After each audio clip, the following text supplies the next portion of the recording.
blocks were enormous, little islands unto themselves. Each weighed more than 300 million kilograms. Cable-stayed bridges like the Oresund don't have anything like this. Anchor blocks are just used for suspension bridges. But the cable can't just be buried in the concrete. It would pull right out. The load has to be spread over a large area. So as the cable enters the anchor block, the wires branch out into smaller and smaller clusters. By the time the great belt cables reach concrete, their load is spread over 64 square meters. It's easy to see the cable's flexibility in the anchor block. It would take a little time but it will actually start to move. Now it's moving a little, 3 or 4 millimeters, but it's moving all the way from the top and down to the anchor plate. This was exactly the kind of flexibility that the Oresund bridge needed to avoid. It had to be rigid in order to carry the tremendous weight of car and rail traffic. And it needed awesome engineering if it was going to break world records. Having to build the bridge section this high and this huge created the biggest challenge of the entire Oresund project. Engineers were hurtling full speed towards the July 2000 deadline. The last stones had been placed on the artificial island. The tunnel elements had been sunk. Now it was time to build the world's longest cable-stayed bridge for car and rail. Construction began with the towers.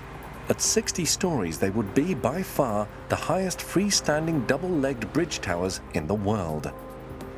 2 giant legs would be connected by a massive crossbeam just below the roadway. Above the deck would be open space. There were 2 reasons for this lack of crossbeam above the road. It kept the bridge design looking clean, but it was also in case of a plane crash. If this computer-animated disaster were ever to become reality, freestanding towers would help the bridge survive. Without a crossbeam above the road, the towers would be more flexible. In the event of a crash, less of the impact would be transmitted to the rest of the bridge, and it would stand a better chance of survival. The building of the towers started on land. Like the tunnel segments, the foundations were made in a dry dock. They were enormous, the base of each covering 1,500 square meters, enough land for a house, garage, and garden. Their dead weight was over 18 million kilograms. This was a lot lighter than the tunnel segments, but moving them was much trickier. They were 22 meters high. The Oresund Strait was only 7.5 meters deep, so they couldn't be floated like a raft. They had to be carried. No vessel existed that could do this, so the Oresund engineers built one. They started with 2 immense barges, then connected them at both ends to create a kind of catamaran.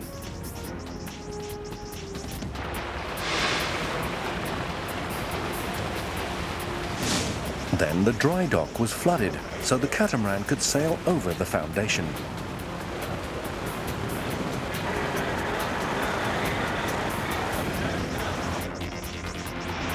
It took 5 enormous tugs to tow this contraption into the channel. At the bridge line, the foundation was lowered into a pit that had already been dredged into the seabed. GPS helped guide it to within 8 centimeters of its target. At this stage, the foundation stuck out of the water by just 3 meters. Soon each stump would grow another 180.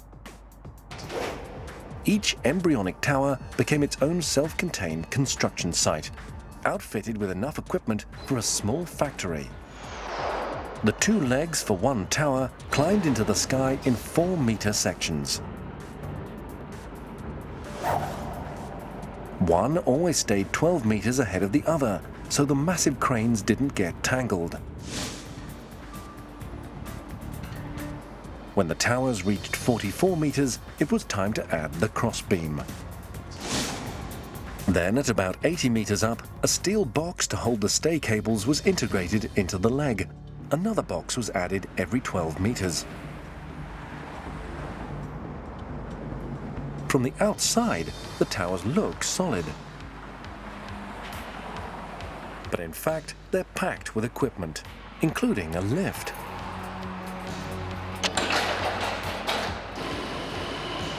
A hatch in the top of the tower reveals the penthouse view.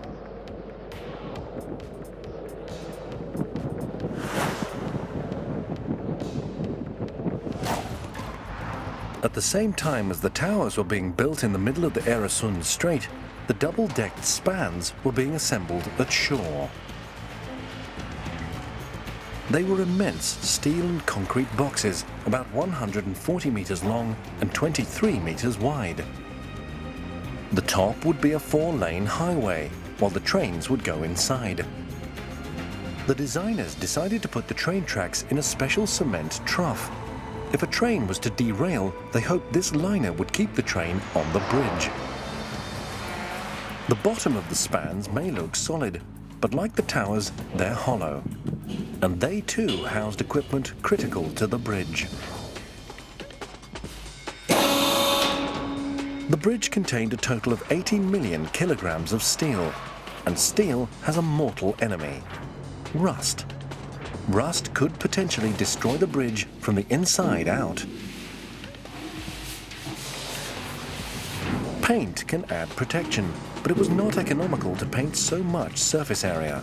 So instead, the Oresund Bridge was constructed to contain a vast system of dehumidifiers. These keep the air inside below 60% relative humidity, and no moisture means no rust. Regulations required crews to inspect every part of the bridge. This was obviously a prudent measure, but a big challenge, because the underbelly of the bridge was 60 meters above water.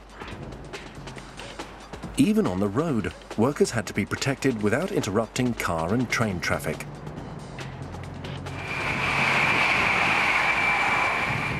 Luckily, the Oresund engineers had planned ahead. Hanging under the bridge is a spectacular motorized gantry. The Oresund link has one of the few gantries in the world that can run the entire length of the bridge. Most gantries would be stopped at the bridge towers.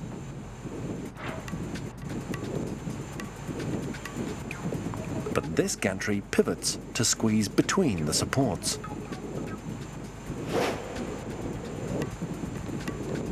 On the other side of the tower, it spins again and continues on its way.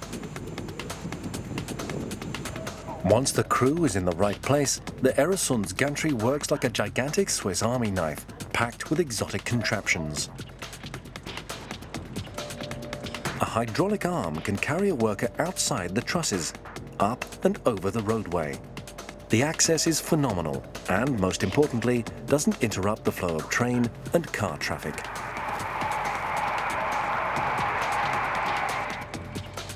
Hanging so far above the water, the arm gives access to equipment like this device, created especially for the Oresund Bridge. It's a damper to reduce cable vibrations that could potentially shorten the life of a bridge by decades.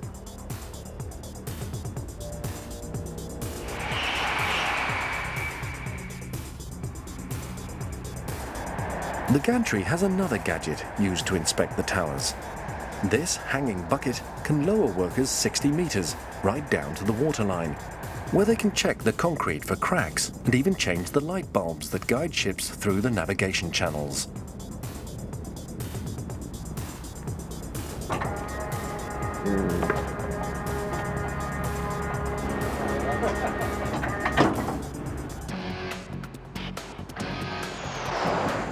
From the gantry, it's easy to see that the deck was assembled from pieces. It's less obvious how the pieces got here. The enormous segments were pre-assembled several kilometers away on shore. The good news was that they only weighed 5.5 million kilograms, not 18 million like the foundations, or 55 million like the tunnel elements. The bad news was that the tunnel and foundations were lowered into place. The bridge spans needed to be lifted, 60 meters up, and then held dangling in the air.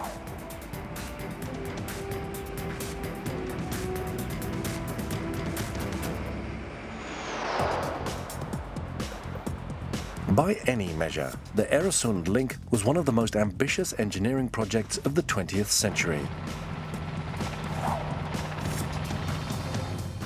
The contractors built from scratch an artificial island 9 kilometers around.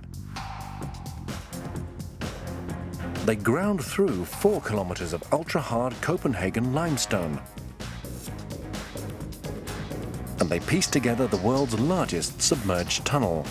Now, with just 1 year left, it was time to begin the last and most spectacular stage of construction.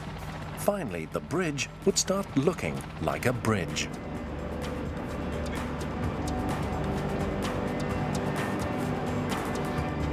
All the planning and all the calculations would be put to the test as the main span was put into place. It had to be high enough for ships to pass under and strong enough to carry speeding trains and cars. No one had ever built a bridge like it. What was required was the largest floating crane on Earth, capable of lifting more than 7 million kilograms, the equivalent of 30 Boeing 737s. It was called the Swan, and this was her moment of glory. The Swan had to use 75% of her total strength to lift each span. The highest span went right next to the tower.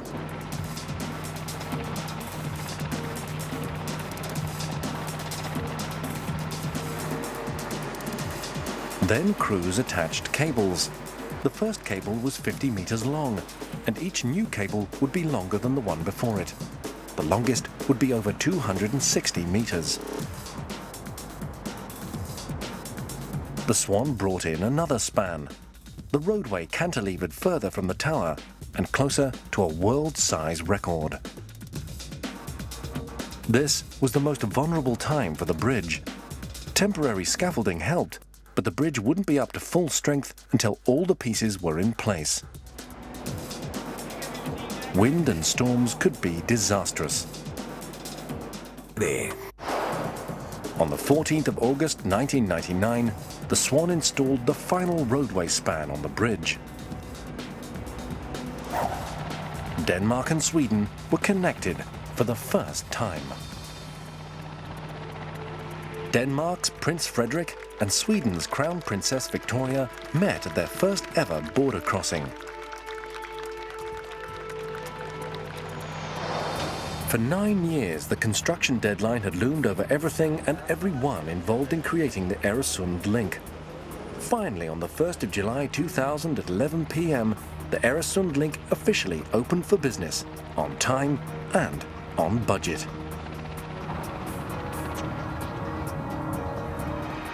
The bridge may have been open, but the challenges didn't stop there.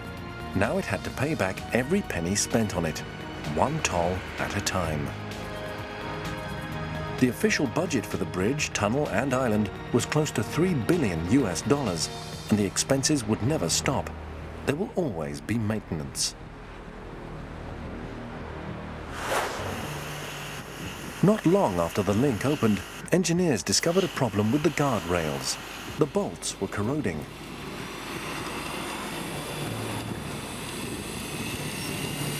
One bolt was not much of a problem, but there were 16,000 of them, and if they failed, a minor fender bender could turn into a death plunge.